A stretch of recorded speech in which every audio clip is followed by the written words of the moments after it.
ناظرین کرام، السلام علیکم ورحمۃ اللہ وبرکاتہ۔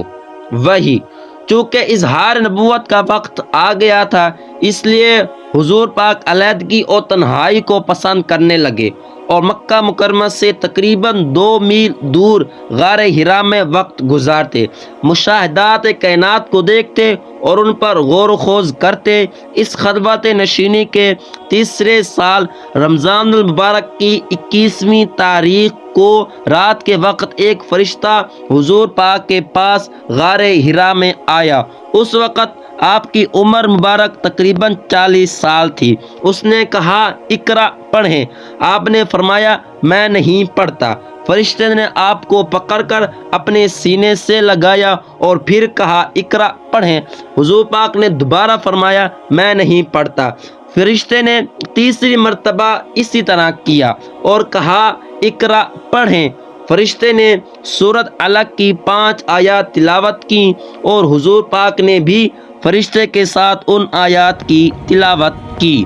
حضرت خدیجۃ الکبریٰ رضی اللہ تعالی عنہا کی دانش مندی۔ بخاری شریف میں ہے کہ حضور صلی اللہ علیہ وسلم پہلی وحی کے بعد گھر تشریف لائے۔ آپ کا دل دھک دھک کر رہا تھا۔ آپ صلی اللہ علیہ وسلم پر اس عجیب و غریب واقعہ سے کپ کپی طاری تھی۔ حضور صلی اللہ علیہ وسلم اس واقعے کو اپنی اہلیہ سے بیان فرمایا۔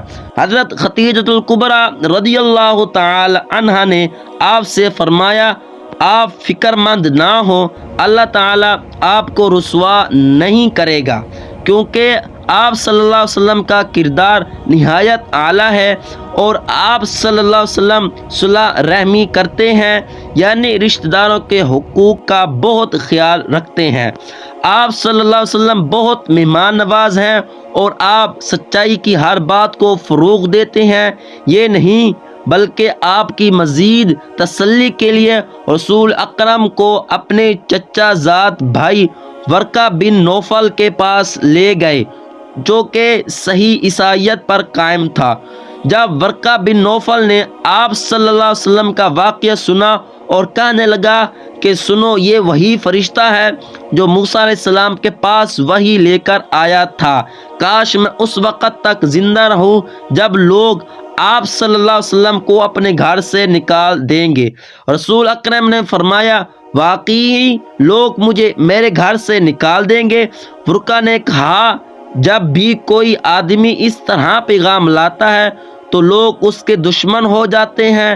اگر میں اس وقت زندہ ہوا تو میں آپ کی اچھی مدد کروں گا۔ اس ملاقات کے چند روز بعد ورقہ کا انتقال ہو گیا، اس لیے انہیں مسلمان سمجھا جاتا ہے، بلکہ بعد نے تو اس کو صحابہ میں شامل کیا ہے۔ کعبے کے حادثے۔ جب حضور پاک کی عمر مبارک 35 سال تھی، مکہ مکرمہ میں 2 حادثے ہوئے۔ کعبہ شریف کی عمارت میں آگ لگ گئی۔ بارش کے سیلاب سے کعبہ شریف کا کچھ حصہ گر گیا۔ قریش نے کعبے کی دوبارہ تعمیر شروع کی۔ جب حجر اسود کو کعبے کی دیوار میں رکھنے کی نوبت آئی تو ہر قبیلے میں یہ خواہش تھی کہ یہ اعزاز اسے ملے۔ اس مسئلے کو حل کرنے کے لیے قریش کے قبیلوں میں جھگڑا ہوا۔ قریب تھا کہ حرم شریف میں خون خرابہ ہوتا، لیکن ابو امیہ مخزومی نے یہ رائے دی، اگلے روز مسجد حرام سے جو شخص پہلے داخل ہو اسے اپنے جھگڑے کا فیصلہ مان لیں۔ لوگوں نے یہ تجویز قبول کر لی۔ خدا کا کرنا ایسا ہوا کہ سب سے پہلے حضور تشریف لائے۔ جب لوگوں نے حضور کو دیکھ کر خوش ہوئے اور کہنے لگے، یہ امین ہے، یہ یقیناً صادق ہیں، ہم ان سے راضی ہیں۔ حضور پاک نے جھگڑے کی تفصیل سنی اور فرمایا، ایک چادر لاؤ۔ حضور پاک نے چادر کو زمین پر بچھایا اور اس پر حجر اسود کو رکھا۔ پھر قبائل کے سرداروں کو کہا کہ چادر کا کنارہ پکڑو، اوپر اٹھاؤ۔ آپ حضور صلی اللہ علیہ وسلم نے حجر اسود کو اپنے دست مبارک سے پکڑ کر زمین سے اٹھا کر کعبے کی دیوار میں نصب کر دیا اور اس پر سارے قبیلے والے راضی ہو گئے۔